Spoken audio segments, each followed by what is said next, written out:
இப்படி ஒரு லுக்கில் இப்படி பீச்சில் கொண்டு நிப்பாட்டலாம் எப்படி முடிவுக்கு வந்தீங்க? இந்த காஸ்டியூம் போட்டு ரொம்ப யோசிச்சிட்டாங்க, பிடிக்கல முதல்ல அவங்களுக்கு. சீப்பாக ஃபீல் பண்ணிட்டாங்க. சரி அரை மனசோடு அப்படியே போட்டுட்டு ஸ்பாட் பண்ணிட்டாங்க. கொஞ்ச நேரம் கழிச்சு இந்த காஸ்டியூம் வேறு விஜய் சார் நடந்து வர்றாரு. பார்த்த உடனே அவங்களுக்கு சிரிப்பு வந்துருச்சு.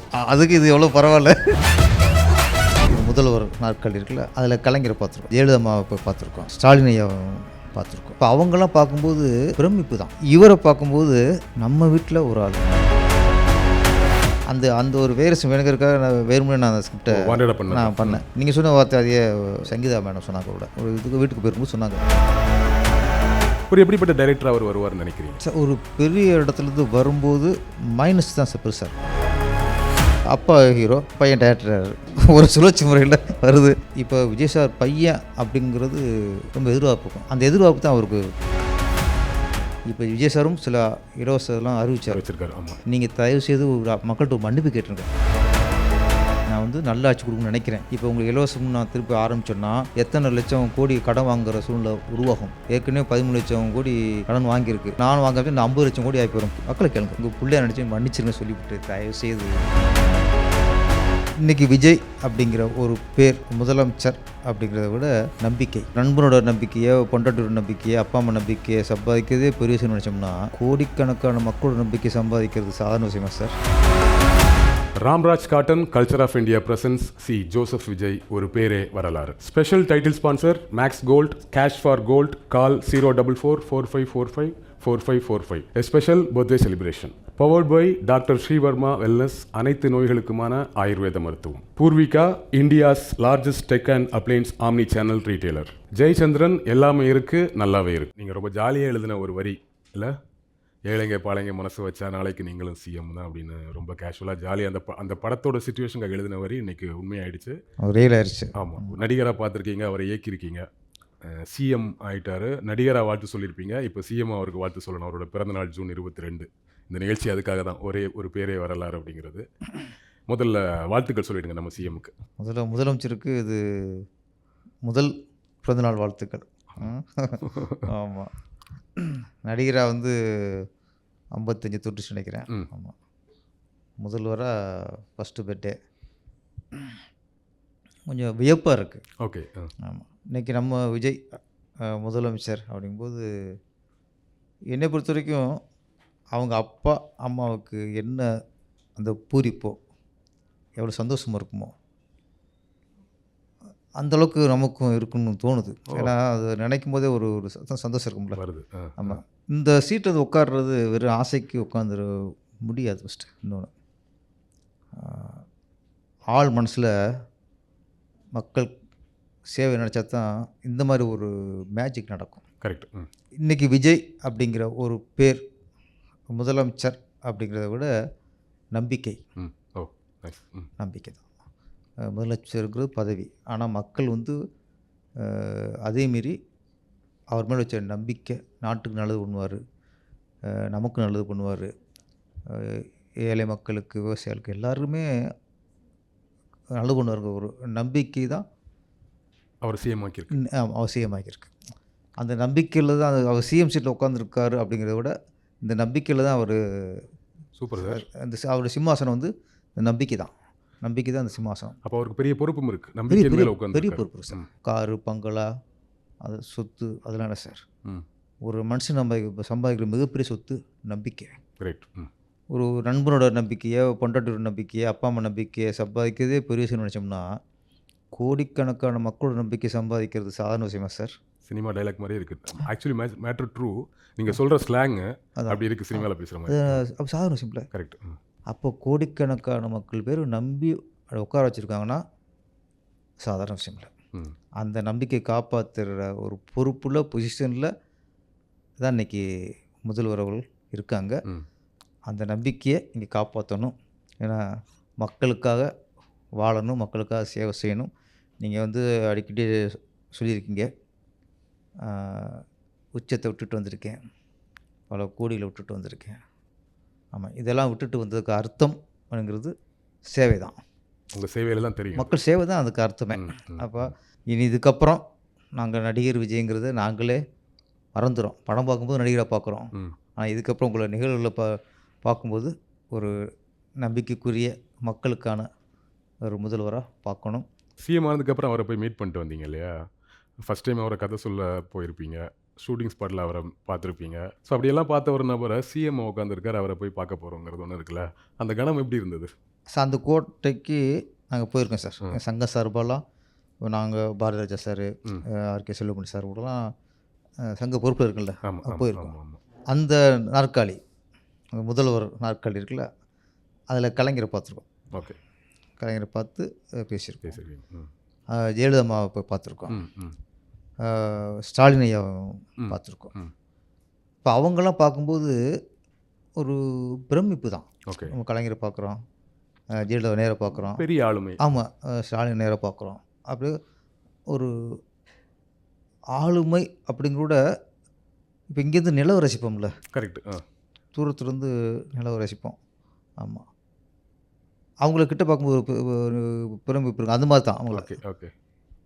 ஆனால் இவரை பார்க்கும்போது அந்த பிரமிப்பு, நம்ம சிஎம் அப்படிங்கிற ஒரு வியப்பு. அதனால் நம்ம வீட்டில் ஒரு ஆள் ம் ம் ம். சிஎம் உட்காந்துருக்காரு.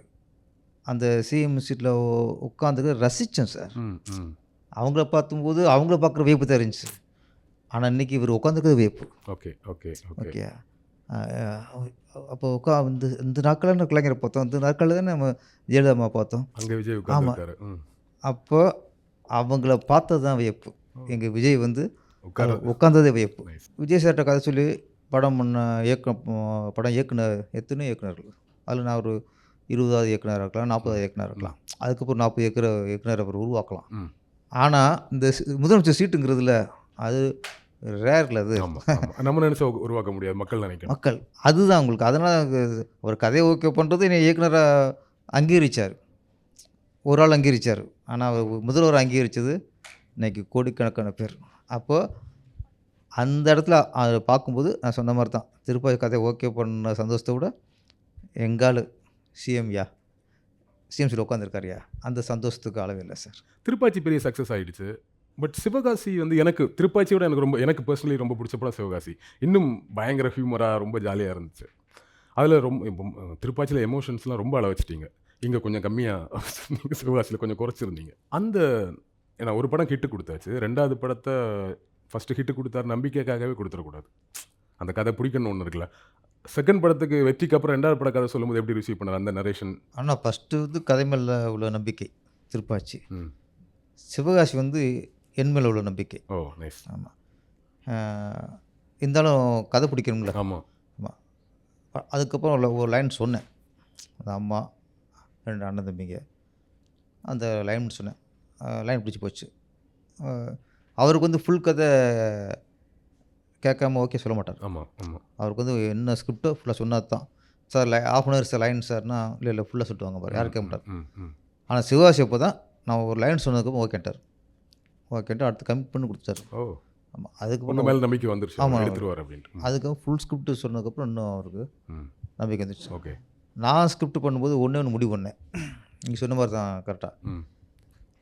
திருப்பாச்சி வந்து செகண்ட் ஹாஃபில் ரொம்ப சீரியஸாக போகும். ஆமாம் ஆமாம். வில்லனை கொல்றது, பழி வாங்குறது, நீ வெட்டினா தான் கொலை, ஆமாம். நான் வெட்டினா வதம், டைலாக்லாம் எல்லாமே இருக்கும். இதில் ஒரு முடிவு பண்ணேன், நம்ம இது வந்து ஃபுல்லாக சீரியஸாக போகக்கூடாது, இதெல்லாம் ஹியூமராக இருப்போம். அப்புறம் டோட்டல் ஸ்கிரிப்டையும் நம்ம பிரகாஷ் ராஜோட முதல்ல எல்லாமே அவரே ஹியூமர் ஆக்கிட்டு ஆமாம் இவருடைய மூமெண்ட்டையும் ஹியூமர் ஆகிட்டேன். அதில் தான் ஆப்பு, ஆமாம். கண்ணுக்கு தெரியாது ஓய் எல்லாம் அந்த ஹியூமர் சென்ஸ் வரும் தான். அந்த ஒரு வைரஸ் வேணுங்கிறதுக்காக நான் வேறுமுறை நான் அந்த ஸ்கிரிப்டை வாண்டடாக பண்ணேன். நான் பண்ணேன். ம். நீங்கள் சொன்ன வார்த்தை அதையே சங்கீதா மேடம் சொன்னாங்க கூட. ஓகே. இது வந்து சிவாசிலாம் ரிலீஸ் ஆகி 1 வருஷத்துக்கு அப்புறம் ஒரு இதுக்கு வீட்டுக்கு போயிருக்கும்போது சொன்னாங்க, அவருக்கு பிடிச்ச படம் திருப்பாச்சி, ஆனால் எனக்கு என் பையனுக்கெலாம் சிவகாசி தான் பிடிக்கும் அப்படின்னாங்க. அப்போ அந்த லேடிஸில் அவங்க இது இந்த ரொம்ப வன்முறைகள் அதெல்லாம் பார்த்தாங்க. இது ஹியூமராக பிடிச்சி. அதனால் விஜய் சாருக்கு தான் திருப்பாச்சி, அவங்களுக்குலாம் சிவகாசி தான். சிவகாசி தான். அவர் பையன் டைரக்டர் ஆகிட்டார் இல்லை, நம்ம வந்து அவர் பையன் ஹீரோவாக இருந்தால் நம்ம நினச்சிட்டு இருந்தோம் இல்லையா? ஆப்வியஸ்லி அப்படி தானே நினைப்போம். டைரக்டர் ஆகிட்டார். ஒரு டைரக்டராக சொல்லுங்கள், ஒரு ஃபஸ்ட்டு படம் நீங்கள் ஒரு அசிஸ்டன்ட் டைரக்டராக இருந்து போகிறீங்க, இவர் வந்து ஒரு பெரிய ஸ்டாரோட பையனாக போகிறாரு. அதை நம்ம எல்லாருமே ப்ளஸ்ஸாக பார்ப்போம். பொதுவாக வெளியேருந்து பார்க்கும்போது அவர் ஒரு பெரிய ஸ்டாரோட பையன், அவருக்கு ஈஸியாக படம் கிடைக்குங்கிற ப்ளஸ்ஸாக பார்ப்போம். பட் அந்த மாதிரி இடத்துலேருந்து போகும்போது இருக்கக்கூடிய சேலஞ்ச் என்ன, பிரச்சனை என்ன? ஒரு எப்படிப்பட்ட டைரக்டர் அவர் வருவார்னு நினைக்கிறீங்க? சார் ஒரு பெரிய இடத்துலேருந்து வரும்போது ஃபஸ்ட்டு மைனஸ் தான் சார் பெருசாக இருக்கும். ம் ம் நமக்கு ப்ளஸ்ஸாக இருக்கும். என்ன நினைப்போம், விஜய் சார் பையன் ஈஸியாக டேரக்டர் ஆயிடலாம், ஆமாம் ஆமாம் பாக்கியராஜ் பையன் ஈஸியாக ஹீரோ ஆயிடலாம், இப்படி தான் வரும். ஆமாம். ஆனால் மக்கள் எதிர்பார்ப்பு ஜாஸ்தியாக இருக்கும். ஓகே. உங்களுக்கு எதிர்பார்ப்பு ஜாஸ்தியாக இருக்கும்பொழுது தான் அதை நிறைவேற்றுறது ரொம்ப சவாலாயிரும். ம் ம் உங்களுக்கு நிறைய பெரிய ஹிட் படங்கள்லாம் பெருசாக எதிர்பார்ப்பு இல்லாமல் அந்த படம் தான் பெருசாக ஹிட் ஆயிருக்கும். கரெக்ட். ஆமாம். நீங்கள் பாருங்கள், ரொம்ப எதிர்பார்த்த படங்கள்லாம் flop பெரும்பாலான படங்கள் தோல்வி அடைஞ்சிருக்கு. தோணுது. ஏன்னா நிறைய, ஆனால் நீங்கள் காலம் கடந்து பார்க்கும்போது இந்த படம் ஏன் தோத்துச்சுன்னு நம்ம நினைப்போம். நிறைய படங்கள் நீங்கள் பெரிய பெரிய ஹீரோக்கள் படங்கள்லாம் பாருங்கள், தோற்று போயிருக்கும். ஆனால் ஒரு 4-5 வருஷம் திருப்பி இந்த 5 வருஷம் திரும்ப இந்த படத்தை பார்க்கும்போது இந்த படம் ஏன் தோத்துச்சு. ம் ம் அப்போ நீங்கள் நிறைய படம் டிவியில் ஆமாம் பார்க்கும்போது ஆமாம் ஆமாம், நல்லா இருக்கே. இதே எப்படி ஓடலை. தோணுச்சு? ம் அது பூரா பெரிய எதிர்பார்ப்பில் வந்த படம். படமாக இருக்கும். அதனால தான் உங்களுக்கு சரியாகும். உங்களுக்கு பாபா அப்படிங்கும்போது பயங்கர எக்ஸ்பிரஷன் தான். பயங்கர எக்ஸ்பெக்டேஷன், பெரிய ரொம்ப எதிர்பார்ப்பு. அப்போ அந்த எதிர்பார்ப்புக்கு அங்கே கம்மியாக இருக்கும்போது நம்ம சரியில்லைன்றோம். சரியாக தான் இருக்கும், ம் நம்ம சரியில்லை. நம்ம உள்ள ஒரு கதாநாயகி, ஒரு கதாநாயகி பிடிச்சிருக்கேன், நான் பில்டப் பண்ணுறேன். ஐஸ்வர்யாவெல்லாம் சுற்றி சாப்பிட்றோம், அந்தளவுக்கு பேரழி, கலர் அப்படி ஸ்லிம் அப்படி இருக்குன்னு நான் உங்களை சொல்லி கூட்டி போகிறேன்னு வச்சுக்கல, நீங்கள் என்ன கடவுள் வருவீப்பா, இமேஜின் வேறு. ஆமா, ஐஸ்வர்யாவோட எப்படா இருக்கும் அப்படின்னு நினச்சி வரீங்களே. அங்கே கொஞ்சம் ஐஸ்வர்யா கம்மியாக இருந்தால் கூட இது அதனால நீ போகிற பில்டப் பண்ணிட்டான். ஆமாம் ஆமாம் ஆமாம். அது அழகாகத்தான் சார் இருக்கும். அது ஆனால் அந்த எதிர்பார்ப்பு அதிகமாக. அதே மாதிரி படம் நல்லா தான் இருக்கும். ம் ம் நீ ஒவ்வொரு பில்டப்பு ஒவ்வொரு இது பண்ணும்போது அது இல்லைங்கும் போது தான் அது கொஞ்சம் இதாகும். அதனால் அந்த சிக்கல் இருக்கு. அந்த சிக்கல் இருக்குது. இப்போ விஜய் சார் பையன் அப்படிங்கிறது, அவர் படம் டைரக்ஷன் பண்ணுறான் அப்படிங்கிறது ரொம்ப எதிர்பார்ப்பு இருக்கும். அந்த எதிர்பார்ப்பு தான் அவருக்கு ம் சவாலாக அமையும். அந்த எதிர்பார்ப்பு நிறைவேற்ற மாதிரி படம் பண்ணிட்டாருன்னா பெரிய இயக்குனராக வந்து வருவார், வரணும். அதை நம்ம எதிர்பார்க்குறோம். என்ன, அப்பா டைரக்டர், பையன் ஹீரோ ஆகிட்டார். இப்போ பையன் hero. அப்பா ஹீரோ, பையன் டைரக்டர் ஆகிறார். என்ன இது பரம்பரையில் ஒரு சுழற்சி முறை. ஒரு சுழற்சி முறையில் வருது. அதனால் இப்படி இருந்தாலும் ஒரு நல்ல டைரக்டர் உங்களுக்கு கிடைக்கணும். கிடைக்கணும். நிறைய ஹீரோ கிடைப்பாங்க சார், ஆ நல்ல டைரக்டர் கிடைக்கிறது தான் இன்றைக்கி அபூர்வம். எக்ஸாக்ட். அதனால் நல்ல டைரக்டர் நம்ம எதிர்பார்ப்போம். சரி சார், கடைசியாக சிஎம் ஆயிட்டாரு, இந்த ஒரு மாதம் தாண்டிட்டாரு. ஒரு ஆட்சி எந்த அளவுக்கு உங்களுக்கு பிடிச்சிருக்கு, என்னென்ன விஷயங்கள் செய்கிறது பிடிச்சிருக்கு, என்னென்ன விஷயம்லாம் செய்யணும்னு நினைக்கிறீங்க? இந்த பிறந்தநாளில் அவருக்கு ஏதாச்சும் மெசேஜ் சொல்லணும், கோரிக்கை இருக்குன்னா கூட சொல்லிக்கலாம். கோரிக்கை அப்படிங்கிறத முதல்ல சார், மாற்றம் அப்படிங்கிறது ஆட்சி மாற்றம் இல்லை. ம் திமுக ஆளும், அதுக்கப்புறம் அதிமுக ஆளும், அதுக்கப்புறம் திருப்பி திமுக ஆளும், திரும்பி அதிமுக ஆளும். மாற்றம் வந்து பார்த்துருக்கோம்ல. நம்ம 60 வருஷமாக இந்த மாறி மாறி தானே இந்த வந்துட்டு மாற்றத்தின்னு பார்த்துருக்கோம். ம் அது மாற்றம் இல்லை, ஆட்சி மாற்றமே மாற்றம் இல்லை. எங்களுக்கு மாற்றங்கிறது ஆரோக்கியமான மாற்றமாக இருக்கணும், மக்களுக்கான மாற்றமாக இருக்கணும். அரசியல்வாதி சம்பாதிக்கிறதுக்கும், அவன் அந்த ஆட்சியில் அவங்க கொள்ளடிச்சாங்க, இந்த ஆட்சியில் இவங்க கொள்ளடிச்சாங்க, கொள்ளடிக்கிறது மாறல இல்லை. புரியுது. ம் அதனால சார் இங்கே நான் ஃபஸ்ட்டு பார்த்த மாற்றம் சார், மற்ற விட்டுருங்க, எலெக்ஷனுக்கு முன்னாடியே இந்த ஓட்டுக்கு பணம் வாங்குறது இல்லாமல் போச்சு. ம் ம் இவர் விஜய் சார் வெற்றிக்கு ஓட்டுக்கு பணம் வாங்கி தான் ஓட்டு போட்டாங்கங்கிறது இல்லை. ம் அது ஆரோக்கியமான மாற்றம். ஓகே. அந்த மாற்றம் அது வந்து ஒரு கடந்த ஒரு 2-3 பீரியடாக ரொம்ப அதிகமாகிடுச்சு. ம் உண்மை. அதுக்கு ஒரு முற்றுப்புள்ளி வச்சாருன்ட்டு ம் பணம் வாங்கினாங்க. இதுக்கப்புறம் அடுத்த எலெக்ஷனாக பணம் கொடுக்குறவன் யோசிப்பான், கரெக்ட். இவன் வாங்கிட்டு நம்மளுக்கு ஓட்டு போடுவானா போட மாட்டானா. அதில் ஒரு பெரிய பிரேக் விழுந்திருக்கு. ம் அப்போ இதுக்கப்புறம் இது வரைக்கும் அரசியல்வாதியை மக்கள் நம்பலை, இதுக்கப்புறம் மக்கள் அரசியல்வாதி நம்ப மாட்டான். கரெக்டுதானே? ம் இவன் வந்து இங்கே பணத்தை வாங்கிட்டு அங்கே போட்டுருவான் போல இருக்குன்ட்டு. அந்த மாற்றம் தான் சார் ஃபஸ்ட்டு மாற்றம். ம் ஆனால் அப்புறம் ஆட்சிக்கு வந்ததுக்கப்புறம் அப்போல்லாம் எம்ஜிஆரும் கலைஞரும் சந்திச்சிக்க மாட்டாங்க. ம் அப்புறம் கலைஞரும் ஜெயலலிதாவும் சந்திச்சிக்க மாட்டாங்க. ஐயோ. ஒரு முக்கியமான கல்யாணத்துக்கு அந்த ப்ரோக்ராம் போடுவாங்க. அங்கே கலைஞரும் போவார், ஜெயலலிதாவும் போவாங்க. அப்போ கலைஞர் போயிட்டு வந்ததுக்கப்புறம் தான் எல்லா தகவல் வந்ததுக்கப்புறம் இந்தம்மா கிளம்புவாங்க. ஆமா, ஆமா. இல்லை இந்தம்மா வந்து போனதுக்கப்புறம் தான் அவங்க கிளம்புவாங்க. கரெக்ட். ஒரு பொது நிகழ்ச்சியில் பொது பொது சேர்ந்து இடத்துல கூட கலந்துக்கிறது இல்ல. அவங்க சந்திச்சுக்க மாட்டாங்க. இதான் கலந்து நம்ம பார்த்துட்டு இருந்தது. ம், ம். ஆனால் இவர் ஜெயித்த உடனே எனக்கும் திமுகவுக்கு தான் போட்டி அப்படின்னு சொன்னவர் ஜெயிச்ச உடனே அங்கே போயிட்டார். சந்திச்சார். ம். ஆமாம். இது கூட ஒரு ஆரோக்கியமான மாற்றம் தான். நீங்கள் வந்து அரசியல் எதிரி தான். அவர் வந்து ஒரு பரம்பரை எதிரி இல்லை. தனிப்பட்ட எதிரி இல்ல. தனிப்பட்ட மாதிரி உங்கள் சொத்தை கொள்ளடிக்கல பங்காளி சண்டையில். ஆமா. அப்போ அந்த மாற்றம் நான் 2வது அவரை பார்த்தது. 3வது இப்போ கொஞ்சம் நான் பரவாயில்ல கேள்விப்படுறது.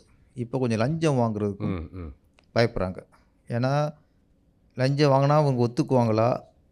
இன்னொன்று சொல்கிறாங்க, இல்லை ஒரு பேருக்கு தான் லஞ்சம் வாங்கணும்னு சொல்கிறாங்களா? வாங்கிட்டா விட்டுருவாங்களா? அப்படின்னு குழப்பம் இருக்குது. ம். ஆனால் ஒரு விடலைன்னா அந்த பயம் இருக்குது. Correct. அப்போ அதிகாரிகள்கிட்ட குழப்பமும் இருக்குது பயமும் இருக்குது. ஓகே. இதை உருவாக்குனதே பெரிய மாற்றம். ஏன்னா முன்னாடிலாம் யார் என்ன சொன்னானா தைரியம் வாங்கினாங்க, பப்ளிக்காக வாங்கினாங்க. ரிஜிஸ்டர் ஆஃபீஸ்லாம் போனீங்கன்னா வகை வகையாக இருக்கும் கொள்ளைகள்.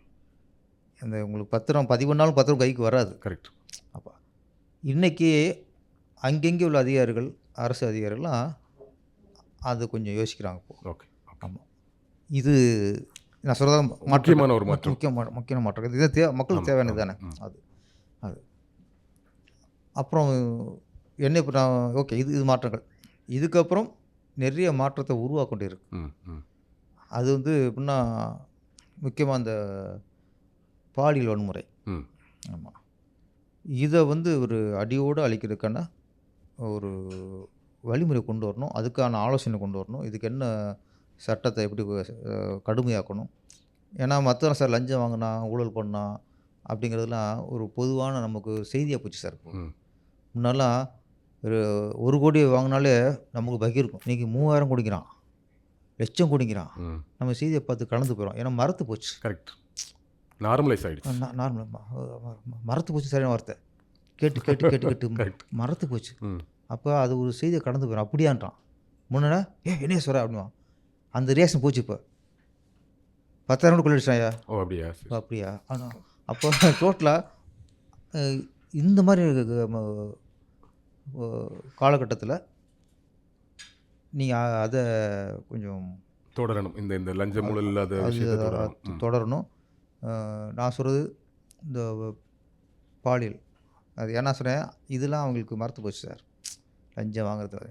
ஆனால் இது இது அப்படி இது விட முடியாது. இது வந்து எந்த மக்களுக்கும் எந்த ஒரு பெண்ணுக்கும் ஆம்பளையாக இருக்கட்டும் திடீர்னு ஒரு 7 வயசு பொண்ணை கற்பி கொண்டாங்கன்னா எல்லாருக்கும் ஷாக் ஆகுது. இது என்றைக்கும் மறந்து போகாது. நான் சொல்கிறேன் அது வேற, இது உணர்வுபூர்வ விஷயம். ம். இங்கே இங்கே இதில் வந்து நம்ம முதல்வர் வந்து ரொம்ப கவனமாக இருக்கணும், Okay. கவனமாக கையாளணும். இது Okay. நம்முடைய வேண்டுகோள். ம். கோரிக்கை. அப்புறம் இன்னொன்று நான் சொல்லும்போது மக்களோட கோவம் வரலாம், ம். அதுக்கப்புறம் சொல்லாமல் இருக்க முடியாது. ம். ஆமாம், நம்ம தான் அரசியல்வாதியில் கெடுத்து வச்சுருக்கோம். ஓகே. நம்ம மிக்சிக்கு ஆசைப்பட்டோம், டிவிக்கு ஆசைப்பட்டோம், 1000க்கு 2000க்கு ஆசைப்பட்டோம். இந்த இலவச பொருளுக்கெல்லாம் ஆசைப்பட்டு நம்ம ஓட்டு போட்டதுனால தான் அரசியல்வாதிகளுக்கு மக்கள் மதிப்பெல்லாம் போச்சு. அது உண்மை. ம். ம். அவங்க பார்வையில் என்ன, நீங்கள் காசு போட்டு ஓட்டு போட்ட கவுண்டமணி ஒரு இடத்துல வச்சு பாரு காமெடி மாதிரி தான். நீ உனக்கு யோக்கியதுன்னு நினைக்கிறாங்க. அவங்க மைண்ட் வாய்ஸு காசு வாங்கி ஓட்டு போட்ட நீ என்ன கேட்குற, உனக்கு யோக்கியதை இருக்குண்டா. அப்போ அரசியலை பற்றி கேள்வி கேட்கறதுக்கு மக்களுக்கு யோக்கியதை இல்லாத காலங்கள் ஆகிப்போச்சு. இப்போ விஜய் சாரும் சில இலவசம்லாம் அறிவிச்சார். வச்சிருக்காரு. ஆமாம். நீங்கள் தயவு செய்து மக்கள்கிட்ட மன்னிப்பு கேட்டுருங்க. ஐயோ. ஆ. மன்னிப்பு கேட்டுருங்க. ஆ. நான் வந்து தெரியாமல் சொல்லிவிட்டேன். நான் வந்து நல்ல ஆட்சி கொடுக்கணும்னு நினைக்கிறேன், ம்.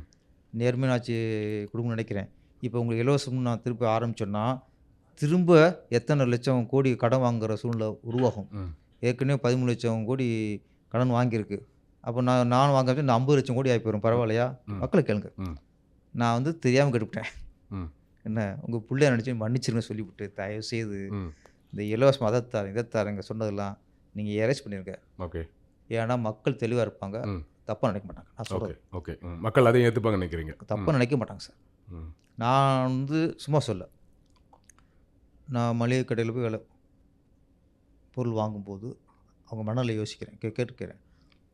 ஒரு மீன்காரம்மா சொல்லுது சார், இதுக்கு சவைக்கா சொல்ல, நடந்து சபைக்கு சொன்ன அவசியம் இல்லை எனக்கு. அது என்ன நான் வந்து திருப்பாச்சி வாசிலாம் படம் பண்ண டைரக்டர்னு தெரிஞ்சுட்டு தான் சொல்லுது. அது சொல்லுது,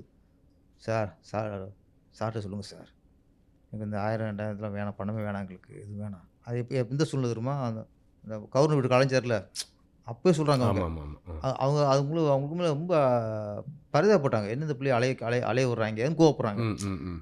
இதெல்லாம் வேணாம்னு சொல்லுங்கங்கிறாங்க. அப்போ அவங்க தான் சார் ஒரு மீன்காரமாக என்ன சம்பாதிக்க போகுது? ஆமாம், ரொம்ப அதாவது மளிகை கடை வச்சு ஒரு அம்மன் என்ன சம்பாதிக்க போகிறாங்க. அவங்க மனசுக்கு சொல்கிறாங்க, இதெல்லாம் அவங்க ஆசைப்பட்டு செஞ்சு வச்சு சார். அப்போ மக்கள் வந்து நீங்கள் சொன்னதை இது இலவசத்தை நிறைவேற்றணும்னு அவங்க நினைக்கல. அதனால் தயவுசெய்து ஓப்பனாக நீங்கள் மன்னிப்பு கேட்டு அதெல்லாம் எரேஸ் பண்ணிடுங்க. ஓகே. என்ன எதிர்க்கட்சிக்காரங்க சொல்லுவாங்க, ஏன் செய்யலம்பாங்க. உங்களை மாதிரி கடை வாங்கி செஞ்சுறதுக்கு கடை வாங்காமல் நல்லது செஞ்சுட்டு போகிறேன் சொல்லிட்டு போகிறேன். இதை நான் வந்து கோரிக்கையாக வைக்கிறது. சூப்பர். அப்புறம் கல்வி. இன்றைக்கி 2 தான் பிஸ்னஸ், கல்வியும் மருத்துவமும். ஒரு சராசரி நடுத்தர மக்களினோட வருமானம் வந்து ஸ்கூல் ஃபீஸ் கட்டுறதுல போயிடுது. இல்லாமல் சேர்த்து வச்சான்னா ஹாஸ்பிட்டல் படுத்துட்டானே போச்சு. ஆமாம். இது வரைக்கும் சம்பாதிச்ச சொத்துலாம் காசு எல்லாமே ஹாஸ்பிட்டலே போயிடுது. 2 தான் இன்றைக்கி நம்முடைய உழைப்பை சம்பாத்தியத்தை உறிஞ்சிருது. 2 தான், ஒன்று கல்வி, மருத்துவம். அது சரி பண்ணணும். ஓகே சார், நிறைய விஷயங்கள் பேசுனீங்க. இப்போ கொஞ்சம் உங்களோட மெமரிஸை எல்இடி ப்ளே பண்ணுவாங்க, அதை பார்த்துட்டு நினைவுக்கு வரக்கூடிய விஷயங்களை ஷேர் பண்ண நினைக்கக்கூடிய விஷயங்களை பண்ணலாம். சிவகாசி நயன்தாரா மேம் கூட நான் ஃபஸ்ட்டு சொன்ன அந்த கொடை சாங். ஆமாம். ஏழைங்கப்பா இல்லைங்க மனசு வச்சா நாளைக்கு நீங்களும் சிஎம் தான். ஓகே, இது எங்கே எடுக்கப்பட்டது? நம்ம காரைக்குடின்னு படத்தில் காட்டியிருப்போம். ஆனால் அங்கே எடுக்கல. அது இங்கே நசரத்துப்பேட்டை. ஓ, இங்கே. ஏன்னா நான் அங்கே காரோடு பக்கம் போய் இந்த சாங் எடுத்தோம். நீ எந்த ஊர், நான் எந்த ஊர், திருப்பாச்சியில். அது ஃபுல்லாக க்ரௌடை வச்சு கண்ட்ரோல் பண்ண நம்மள. சரி, அப்போ திருப்பி இங்கே மாட்டிக்க கூடாது அப்படின்னு இங்கே வச்சா அதை விட 3 மடங்கு இங்கே கூட்டம். ஆமாம். நயன்தாரா வந்து ஃபஸ்ட்டு இந்த சாங்குக்கு கொஞ்சம் யோசிச்சாங்க. ஏன்னா அப்போ வளர்ந்து வர நடிகையில் யோசிச்சாங்க. அப்புறம் சிச்சுவேஷன் சொன்னதுக்கப்புறம் தான் அவங்க இன்ட்ரெஸ்ட் ஆகிட்டாங்க. ஓகே, நல்லா வச்சு. அப்புறம் பப்ளிக்கில் ஆடுறோம். விஜய் சார் பிரச்சனை இல்லை, அவர் அப்படியே ஒரு இடம் பார்த்தா போதும் டக்குன்னு அப்படியே ஆடிடுவார். இந்த எந்திரனில் ரஜினி மாதிரி ஒரு லுக்கு தான், ரோபோ மாதிரி தான் பார்த்து டக்குன்னு ஆடிடுவார். ஆனால் இவங்க ஈடு கொடுக்குறோம்ல, அப்போ ரிஹர்சல் வைக்கிறோம்ட்ட முன்னாடியே ஃபஸ்ட்டு ரிஹர்சல் இருக்கும்போது அவங்க யோசிச்சிட்டாங்க. அவங்களுக்கு கொஞ்சம் ஈகோ இருக்கும்ல, என்னடா அவங்களுக்கு ஆட தெரியாதுன்னு சொல்லி காட்டுறாங்களான்ட்டு. ரிஹர்சல் வேணுமா அப்படின்ட்டு இப்போ மாஸ்டர்லாம் கேட்க நான் நேரம் சொன்னேன், இல்லை மேடம் அங்கே 5000 10,000 பேர் கூட்டிகிட்டு வெயில் வேறு, இன்றைக்கி 4 ரிஹர்சல் பார்த்தா நல்லா இருக்காது, அங்கே ரிஹர்சல் பார்த்து ஆடினா நல்லா இருக்காது, இங்கே ரிஹர்சல் பார்த்துட்டு ஈஸியாக இருக்கும். அவர் 2 நாள் ரிஹர்சல் வச்சோம். ரிஹர்சல் வச்சு அந்த ரிஹர்சலில் விஜய் சார் வந்திருந்தாரா? இல்லை வரல. ஓகே. அப்புறம் அவருக்கு ரிஹர்சல் பண்ண தெரிஞ்சு போச்சு. என்னன்னா இப்போ எனக்கு ரிஹர்சல்னாப்புல, சார் உங்களுக்கு எதுக்குனாப்புல, இல்லை நான் இன்னும் 3 பொருள் பார்த்துக்கிறேன் அப்படின்ட்டு லாஸ்ட் நாள் வந்து ஃபுல்லாக அவங்க மாஸ்டர் அவங்களாம் ஆடுறத பார்த்தாரு. சில ஸ்டெப்ஸ் மட்டும் திருப்பி ஆட சொல்லி பார்த்துட்டாரு. உள்வாங்கிட்டு அவர் சில அவர் ஆடிக்கிற சில ஒரு லென்த்து விட்டு மட்டும் ஒன்று இருக்கும், போயிட்டார். அப்படி தான் பண்ணது. ஓகே. ஆனால் அந்த லிரிக்ஸ் வந்து அந்த பாட்டு அவங்க அம்மா தான் பண்ணாங்க படத்தில். ஆமாம். அப்போ நினைக்கல, அப்போ ஒரு சிச்சுவேஷனுக்காக எழுதுன்னு நினச்சோம். அது கடைசியாக இன்னைக்கு சிச்சுவேஷனுக்கு அதை விட இன்றைக்கி சிங்க் ஆகி போச்சு. ஆக்சுவலி நிறைய பேருக்கு இந்த பாடல் வரிகள் கவிஞர்கள் எழுதுவாங்க, வாலி எழுதின வரிகள் நிறைய பேருக்கு பலிக்கிறது. பேசிக்கலி பாடல் ஆசிரியர் ஒரு இயக்குனர் தான் இல்லையா, ஆனாலும் பாடல்கள் எழுதுறீங்க, அது பலிச்சிருக்கு. நைஸ். அடுத்த ஃபோட்டோ திருப்பாச்சி. செம்ம ஃபன்னியான இதில் சார் அவங்க லுக்கை பாருங்களேன், இப்படி ஒரு லுக்கில் இப்படி பீச்சில் கொண்டு நிப்பாட்டில் எப்படி முடிவுக்கு வந்தீங்க Vijay sir? Trisha ma'am actually இதுக்கு முன்னாடி ஒரு எனக்கு வேறு கதை போகுது. எப்படின்னா இந்த சீனுக்கு முன்னாடி காஸ்டியூம் கொடுத்துட்டோம். ஓகே. அது த்ரிஷா எடுத்துட்டேன். இந்த காஸ்டியூம் போகிற ரொம்ப யோசிச்சிட்டாங்க. அவங்களுக்கு பிடிக்கல முதல்ல அவங்களுக்கு. இது என்ன காஸ்டியூம் ரொம்ப சீப்பாக ஃபீல் பண்ணிட்டாங்க.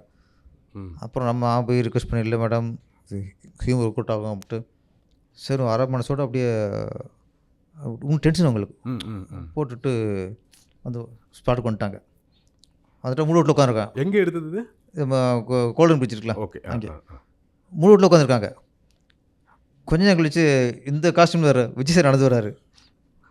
பார்த்த உடனே அவங்களுக்கு சிரிப்பு வந்துருச்சு. அப்போ ஓகே, அதுக்கு இது எவ்வளோ பரவாயில்ல. அப்படி மூடோட்டம் இருந்தவங்க இவர் இந்த காஸ்டியூம் பார்த்தோன்னு அவங்க பரவாயில்ல, நம்ம கொஞ்சம் பெட்டராக இருக்கணும் அப்போ ஹாப்பி ஆகிட்டாங்க. அதனால் அந்த நேரத்தில் திரிஷா மேடத்தோட அந்த டென்ஷனை குறைச்சது கோவத்தை குறைச்சது இந்த காஸ்டியூம் தான். Ramraj Cotton culture of India presents C Joseph Vijay ஒரு பேரே வரலாறு. Special title sponsor Max Gold, cash for gold, call 04445454545. A special birthday celebration. Powered by doctor Sreevarma wellness, அனைத்து நோய்களுக்குமான ஆயுர்வேத மருத்துவம். Poorvika, India's largest tech and appliance omni channel retailer. Jayachandran, எல்லாமே இருக்கு, நல்லாவே இருக்கு.